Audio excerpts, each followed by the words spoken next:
অন্তর্ভুক্তকালীন সরকার তো আসলে ওইভাবে সংস্কার করতে পারবে না, এটা আপনারাও জানেন, আমরাও জানি।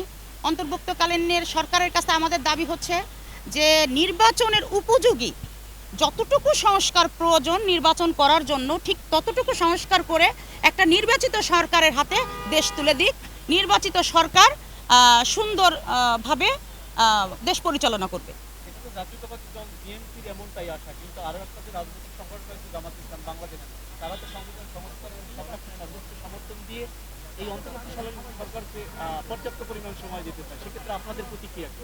এবং আমরা দীর্ঘদিন দেখছি যে আওয়ামী লীগ সরকারের বিরুদ্ধে তারা কিন্তু ঐক্যবদ্ধভাবে হয় যে কোনো বিষয়ে কিন্তু মোকাবেলা করছে, কিন্তু জুলাই বিপ্লবের পরে কিন্তু দুইটা দলের দুই রকমের মতামত।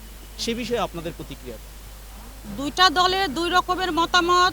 তারা এখন চাচ্ছে যে যদি অন্তর্ভুক্তকালীন সরকারের সঙ্গে কোনোভাবে তারা একটু সমঝোতা করে যদি তারা প্রধান বিরোধী দল হতে পারে তাহলে তারা একটা বিশাল একটা জায়গা দখল করতে পারবে। সেই জন্য তাদের একটু